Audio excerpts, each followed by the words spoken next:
everyone, welcome back to all of you in the Smelly Army Private Members Club. So for this week's video, I'm continuing on from the video that I've done for YouTube this week on the main channel, which was the best fragrance of the 50s, 60s, 70s, 80s, 90s, 2000s and 2010s. I did a similar thing in here quite a few months back where I did the 70s, 80s, 90s, 2000 and so on from there, just one for each decade. There I've done 2 and more decades. Some of them might have been the same, but a lot of them were different. Depends what mood I'm in, which one I think's best. And today I thought I'd carry on and do honourable mentions from the other video, which was a Notino video. They all had to be available on Notino, but I think the picks was, I wasn't limited to picking anything I wouldn't have because they had all the big hitters. But I thought we could do some that are maybe not quite so obvious and carry it on. So I'm going to just do one extra from each of these decades: the 50s, 60s, 70s, 80s, 90s, 2000s and 2010s, except for the 50s, because I actually only own 2 fragrances and there were so many, there were less fragrances around back then. I went with Chanel Pour Monsieur and Monsieur de Givenchy from that decade in the other video. Let me know if you know any other great ones that date back to that particular decade. But in the 60s, we've got a bit more choice, so I've got a good one for you from that decade. So let's get stuck into it.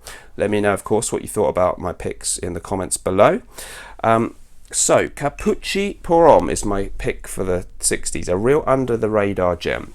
You can pick this up for really, really low prices, like £20 or something for 100ml. I love the classic simple bottle design. It's a superb citrus aromatic type of fragrance. It's got this very, very sharp, astringent, dry, bitter opening. It's citrusy, but it's also dry and woody as soon as it bursts out. It's got some similarities with stuff like Monsieur de Givenchy, but a unique character all of its own, and in no way do I feel that it's inferior to that, even though the price is so low on this. A really, really classic fragrance. It's probably changed a lot in smell from what you got back in the 60s. I've never tried a vintage bottle, but the modern one I still think absolutely superb. If you like things like Acqua di Parma's Colonia, the niche fragrance that you can still get today, this gives a very similar feeling to that for a much, much lower price. Superb stuff. Capucci Pour Homme. I love that fragrance. Now, that was the 60s. We're moving into the 70s. I'm doing this one in chronological order. Oh, thanks, by the way, so much to everyone who supported the Gravitas Pour Homme campaign. I can't believe what a great start we've had. If you're interested to pledge or just to see how the campaign's going, there'll be a link down below. If you haven't ordered your bottle yet, that is something you might want to consider. But let's move on now. The 1970s. Well, in my video on here, I did Givenchy Gentleman, and I've included it in the YouTube video that I just did. But it was very close between that and this one, Polo Green, which I may actually personally slightly prefer in smell. This was a 1978 release. It's very piney, it's very green. There's also tobacco in here. There are a lot of woody notes. There's a little bit of a citrus element, but it's really, really powerful. I think there might be a bit of leatheriness in there too. It's real alpha male juice. In a way, it was kind of the smell of the 80s because it came out in 78, but it was being bought and used a hell of a lot throughout the 1970s and was sort of regarded as the smell of success the country club guys or whatever you have over there in the States were wearing. Maybe Polo Green, or the successful guys with the ladies in your high school or your college, maybe they had Polo Green. Very green, very masculine. It's I think it's could be regarded as a Chypre or a Fougère. There's a leathery element. There's this little twist of tobacco in there as well. And it's just got something unique and very, very recognizable. Unfortunately, I think today's modern version suffers from the reformulation, and I think it is one where seeking out a vintage bottle is really worthwhile. And they do come up now and again. You need a Cosmere bottle where it says Cosmere in the bit underneath. I think it was up to about 1999 that it was really good, and then they've messed around with it a bit. Still quite interesting, but I don't quite love the modern one as much. It has changed a lot, I think. And I'm not always one to be, oh, it's reformulate. You know, I quite often think reformulations are fine, but that one maybe not my favourite. So moving on to the next decade, of course, the 1980s, and I left it out in my other video that I did in here for you guys, and it's Armani Eau Pour Homme. 1984 release. You could argue that this one smells more like the 50s or 60s style stuff, like your Dior's Eau Sauvage and that kind of thing. So maybe that's why.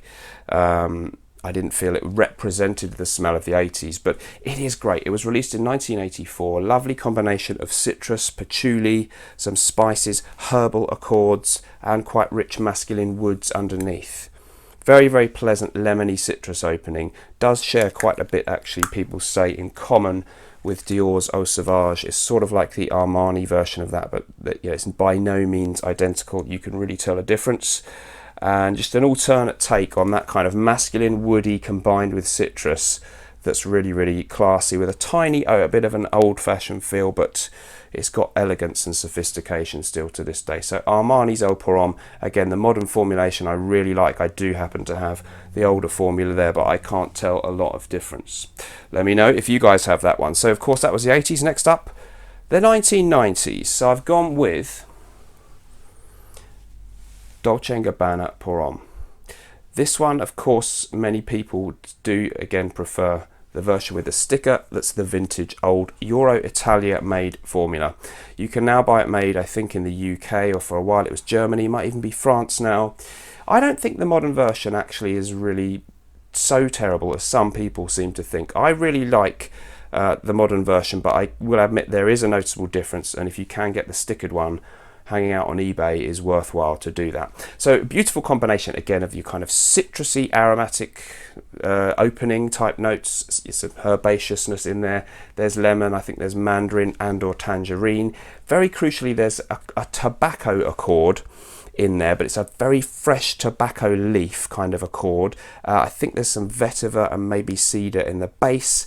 So it's got that masculine woods, but the tobacco accord is sort of the unique thing. Reminds me a bit of Versace's The Dreamer, which came later, so I guess more like that reminds me of this in the tobacco accord, but this much more fresh in its leaning and citrusy and more natural smelling than that one. Absolutely stunning, kind of everyday signature scent worthy. Has this slightly old school, smells like the 90s thing about it.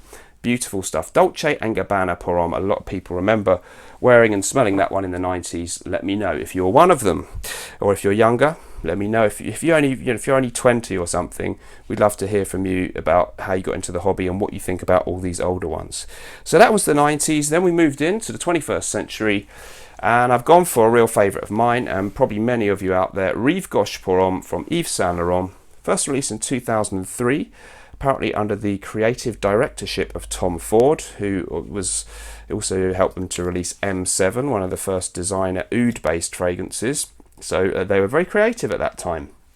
Great kind of old school hairspray-esque or shaving foam-esque bottle. Actually mimics, of course, the bottle for the original Rive Gauche female version, which was out since the 60s, which is similar to this but a light blue colour. And it's very kind of flimsy aluminium kind of can. But the smell is not flimsy at all. It's beautiful. So this is your ultimate fragrance that smells a bit like shaving foam, a true barbershop scent. There is bergamot in the opening, there's rosemary, there's gaiac wood, there's a lot of lavender, there's tonka. It's kind of soapy and clean, but it's not really in a citrusy way or a floral type of soap. It's a masculine, soapy kind of smell that does remind you perhaps of the feeling or the aura of shaving foam or the barbershop. Many people call it a tidied up version of Azzaro Pour Homme, and I think that's good. A good way of describing it. There's a tiny hint of licorice in this one as well, or anise or star anise, as there is in this one. So really, really fantastic. The best shaving foam barbershop-esque scent out there for a reasonable price. There's a modern version nowadays. Has it been discontinued? Let me know. I'm not sure. Comes in a square bottle. Still smelled almost identical, I found, to my tin can version, so don't be afraid to pick up the modern one. Last but not least, I just thought I'd go for something completely out there and new to the channel, so the video wasn't too repetitive, because a lot of these I've mentioned before. I don't think we can really call this a main fragrance that people recognise from our current decade. What, have I missed a decade here? Oh no, we've done so the 2010s. That's the one, the decade we're coming to the end of. And I actually picked out one, I think it was I've forgotten the year of this one's release. It might be 2014, but relatively recent release anyway from Creed. It might be even more recent, maybe 2017. Let me know in the comments below. Aberdeen Lavender. Just picked this one up, guys, and really came back to it after trying it many times and always liking it. Of course, it's an under the radar one from Creed. It's from their Aqua Original line. I think my bottle's from 2015, so it must have been out at least since then. And it's as the name suggests, a beautiful lavender fragrance. It's also got a little bit of absinthe in it. Oh, it's beautiful, which can smell a bit like licorice. A certain sort of sweetness and a very powdery aura. Some people might feel it leans a bit feminine. Some people have said it's like a lighter, airier version of Bois de Portugal by Creed. I think that's a really good description. It's very, very beautiful, very soft and delicate in the kind of smell that it is, but performance is quite good on that one. And what was I going to say? Oh yeah, powdery, and it actually reminds me a little bit of a Guerlain style fragrance, maybe Mouchoir de Mouchoir from Guerlain, which I also really like, but that one has a little bit of funkiness or something a bit that could be off-putting, and this one doesn't really have that so much. So beautiful powdery combination of lavender, a little bit of this absinthiness, bit of lemony citrus stuff in the opening too, actually quite a bit of that worth mentioning. A strange name, Aberdeen Lavender. Maybe Creed thinks Aberdeen is more of a glamorous concept than some of us in the UK probably do. And then yeah, it doesn't sound very exciting. Aberdeen Lavender sounds like something your granny would have on her shelf, and it would only cost £12 from the drugstore, but it's quite expensive. It's superb stuff and I really love it. So I'm going to put that one as my under the radar wildcard choice for the current decade.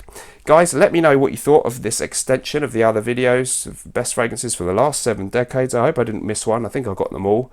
I want to know your picks and what you thought of mine. Thanks a lot for joining me. See you in the next video in here or over on my normal YouTube channel. Whatever you're doing in life, let's project. See you soon. Bye bye.